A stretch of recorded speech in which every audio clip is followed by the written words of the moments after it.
Hello children, are you ready for the class? Today we will discuss the rest of the chapter diversity. Okay. In the last class we discussed that historical and geographical factors influence the diversity of a region. We can discuss this by taking examples of two different parts of India. First one is Ladakh in the northern part of India, and the second one is Kerala and from the southern part of India. Okay, so let us discuss about Ladakh at first. Ladakh is a cold desert in the mountains in the eastern part of Jammu and Kashmir. Ladakh is not receiving any rain, and that is why there is no agriculture. Very little agriculture is possible in Ladakh, and the area is covered by ice all over throughout the year. So the people get water from melting of snow. They get water from melting of snow during the summer months. And next one is sheep. Sheep rearing is an important activity. The goats in this region are special because they produce pashmina wool. They produce pashmina wool, and the people in Ladakh very carefully collect the wool of the goats and sell these to traders from Kashmir. Pashmina shawls are chiefly woven in Kashmir. So these pashmina wools are collected by the people of Ladakh, and it is sold to the people of Kashmir, and it is woven from Kashmir mainly. The next point is that goats, cows and does. These animals are reared by the people of Ladakh.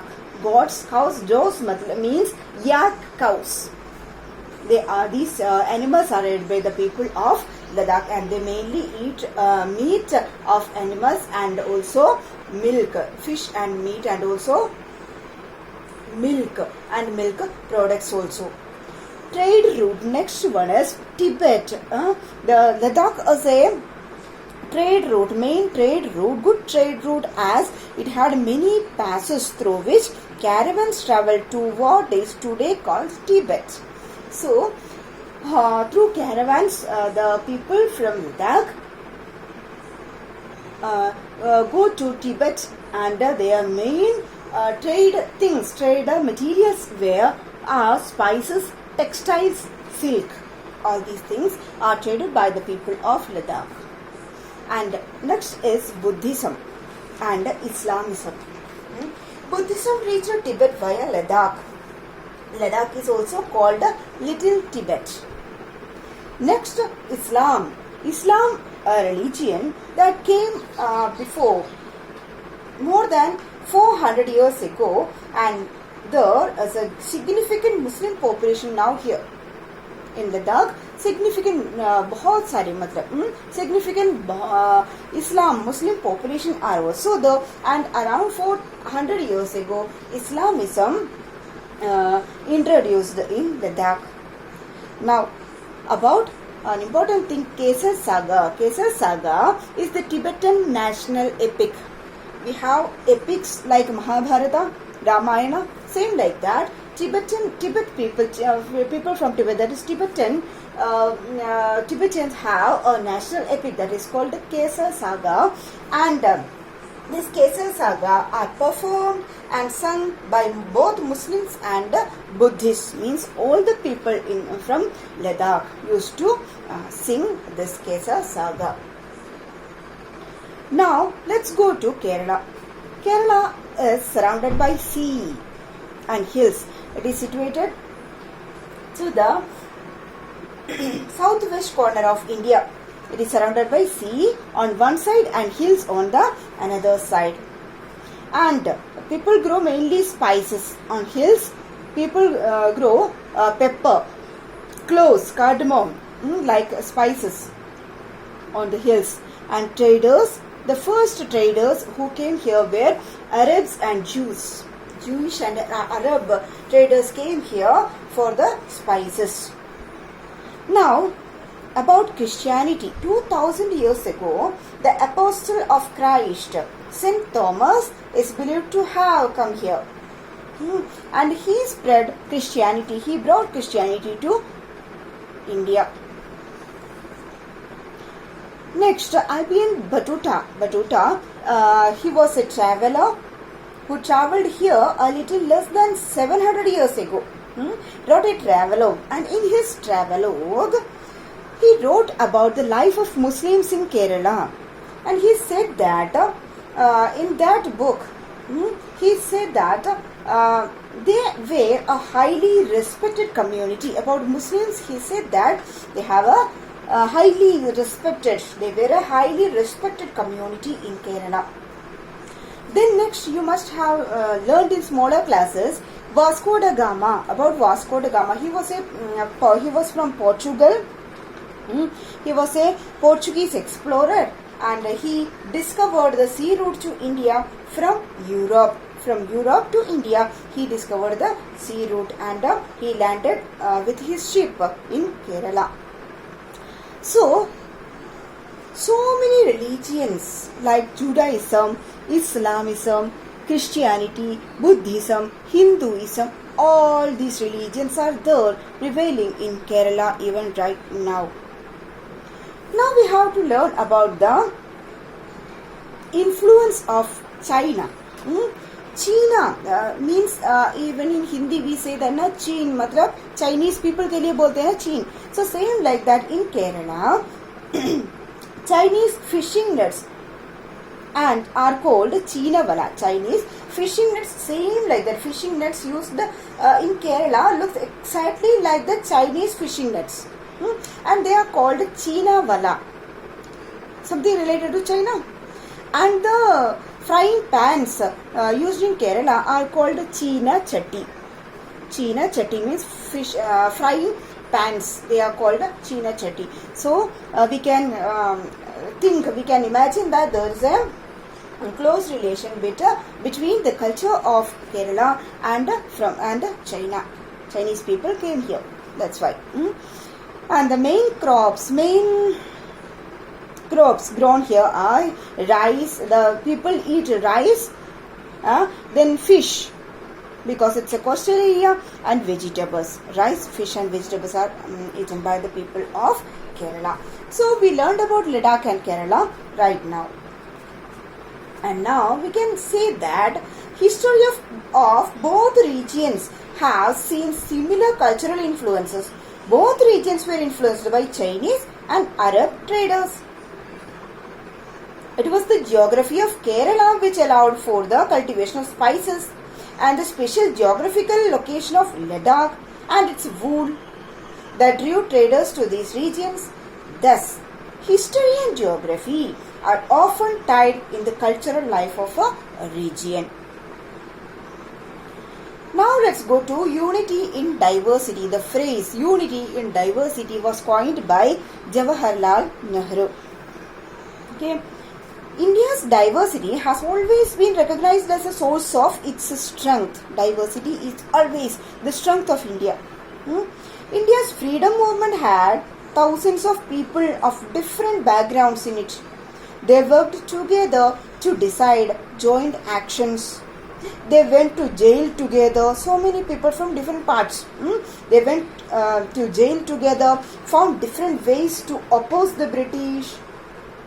And interestingly, the Britishers thought that they could divide Indians because they were so different. Indians are different, they have different cultures, so we can divide the Indians and rule well and stay here. But what happened? Then continue to rule them like that, Britishers thought. But the people showed how they could be different and yet be united in their battle against the British. And of course, this unity in diversity is the important strength, is the main strength of the Indian people before and even now. Now, the songs and symbols that emerged during the freedom struggle.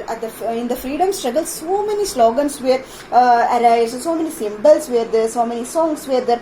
all are example, even now also, as a constant reminder of our country's rich tradition of respect for diversity. That song symbols all are important reminder of country's diversity, respect for diversity. One important example is our national anthem written by Rabindranath Tagore, that also describes the diversity and unity of the country.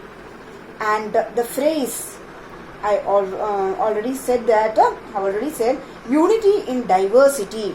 It was written by Jawaharlal. It was coined by Jawaharlal Nehru, and his famous book, The Discovery of India, Jawaharlal Nehru says that Indian unity is not something imposed from outside, rather it was something deeper and within its fold. So it is the end of the chapter, Unity in Diversity. Okay, now let's go to the holiday homework. I think it is the last class before your vacation, summer vacation. So I have given two holiday homeworks, two small projects for you. You have to do it in your copy. I will show it. I have made a small model of that, and I will show you. It is about diversity. You have to write the heading diversity like this. Not like this, you can do any way. It's up to your creativity. And you have to make some columns. I am showing like this because you can take a screenshot and zoom it. Okay, so diversity, what things make India a diverse society? So you can write different points. First one is I have written here language. You have to make a box, language, and you have to write different languages spoken by the people of India. Then festivals. One examples are given by me. Okay, religion. One, Sikhism is given here. Food, different types of food eaten by the people of India. Then it is dance forms performed by the people of India. Then traditional dresses, water bodies, crops grown, occupation by the people of India, then handicrafts by the people of India, all these things. Okay, you can zoom it, take a screenshot and zoom it. Otherwise, you can hold the video and watch it. Okay, so do this colorfully, okay, brightly, and you can use the 2 pages. I have folded this book. See, okay, so you have to use 2 pages. 2 papers of a page, and you have to do it very neatly. Okay, I will check it after when the school opens. And one from and the homework from your history book, and I have already given you this map, no?